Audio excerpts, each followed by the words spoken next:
আসসালামু আলাইকুম প্রিয় ফুটবল ফ্যান্স। ফুটবল ওয়ার্ল্ডে এই মুহূর্তে একটা খবর আছে যে খবরটাকে একটু এক্সাজারেট করে রীতিমতো ব্রেকিং আকারে অনেকে প্রকাশ করছেন। অনেকে বলছেন যে আনহেল ডি মারিয়া নাকি ইন্টার মায়ামিতে যাচ্ছেন এবং ফুটবল ফ্যাকের আজকের এই ভিডিওতে বড় বড় মতো এই রিউমারটা নিয়ে একটু আলোচনা করব। এটা আসলে কতটুকু সত্য এবং আসল খবরটা কি সেটা একটু জানানোর চেষ্টা করব। প্রথমত আনহেল ডি মারিয়া প্রসঙ্গে চলে আসি। 36 বছর বয়সী এই আর্জেন্টাইন ফুটবলার পর্তুগিজ ক্লাব বেনফিকার জার্সিতে তার কন্ট্রাক্টের একেবারে লাস্ট ইয়ারে আছেন।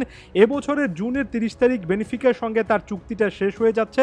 এখনও দুর্দান্ত ফর্মে আছেন বেনফিকার জার্সিতে। 46টা ম্যাচে এই সিজনে 16টা গোল 15টা অ্যাসিস্ট অর্থাৎ 31 গোলে কন্ট্রিবিউট করেছেন। আনহেল ডি মারিয়ার ক্ষেত্রে বিন্দুমাত্র কোনো ডাউট নেই যে এখনও Angel Di Maria top class performance একের পর এক প্রোভাইড করে যাচ্ছেন। জাতীয় দলের কনটেক্সটে যদি একবার দেখে আসি তাহলে কোপা আমেরিকার মাধ্যমে প্রায় নিশ্চিত এটা বলা চলে যে জাতীয় দলের ক্যারিয়ারটা শেষ করতে যাচ্ছেন এবং এরপর আনহেল ডি মারিয়া তার ক্যারিয়ারের একেবারে ফাইনাল স্টেজটা অর্থাৎ ক্লাব ফুটবলের ফাইনাল স্টেজটা আস্তে আস্তে শুরু করবেন। এবং এ মোমেন্টে ইএসপিএন আর্জেন্টিনা একটা রিপোর্ট প্রকাশ করেছে যেখানে তারা দাবি করেছে যে আনহেল ডি মারিয়াকে নাকি ইন্টার মায়ামি আসলে টার্গেট করছে এবং ইন্টার মায়ামি নাকি ডেসপারেট আনহেল ডি মারিয়াকে যে করে হোক জুনের 30 তারিখে চুক্তিটা শেষ করার পরে পরবর্তী গন্তব্য হিসেবে তারা ইন্টার মায়ামিতে আনতে চায়।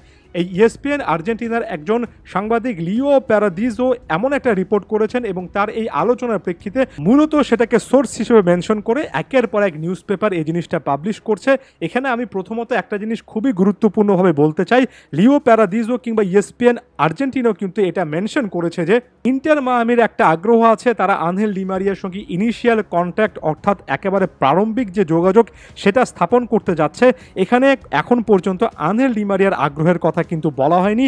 ব্যাপারটা একেবারে স্পষ্টত ইন্টার মায়ামির ইচ্ছা থেকে। তবে ইন্টার মায়ামি এর আগে যেহেতু লিওনেল মেসির একাধিক টিমমেট এক্স টিমমেটকে আনতে পেরেছে সেহেতু ইন্টার মায়ামির আগ্রহের প্রেক্ষিতে একটা বড় রকমের সুযোগ দিয়ে তৈরি হচ্ছে, সেটাকে অগ্রাহ্য করা যায় না। তবে আমি আরও একবার জোর দিয়ে বলবো এখন পর্যন্ত ডি মারিয়ার ইচ্ছার কথা কিন্তু জানানো হয়নি কিংবা তিনি জানাননি।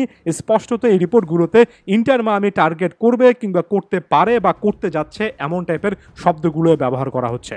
এখন পর্যন্ত ট্রান্সফার রিউমারটা একেবারে ওয়ান সাইডেড, ইন্টার মায়ামির আগ্রহের প্রেক্ষিতে করা।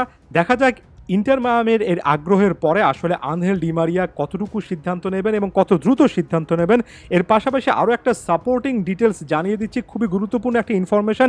আনহেল ডি মারিয়া কিন্তু তার বয়হুড ক্লাব অর্থাৎ ছোটবেলার ক্লাব রোজারিও সেন্ট্রালে চলে যাওয়ার একটা সিদ্ধান্ত নিচ্ছিলেন। তবে সাম্প্রতিক সময়ে লিওনেল মেসির পর আনহেল ডি মারিয়াও কিন্তু একটা থ্রেট পেয়েছেন এবং সব মিলিয়ে আর্জেন্টিনায় আইন শৃঙ্খলা ব্যবস্থার অবনতির প্রেক্ষিতে আসলে এ মোমেন্টে মেসি ডি মারিয়ার মতো প্লেয়ারদের ওখানে যাওয়াটা অর্থাৎ আর্জেন্টিনা নিজ দেশে গিয়ে সেখানে ক্লাব ফুটবল খেলাটা খুব একটা বেশি আইন শৃঙ্খলা জনিত কারণে সহজতর ব্যাপার হবে না, যে কারণে ইন্টার মায়ামি থেকে শুরু করে আরও একাধিক ক্লাবের নাম আসবে।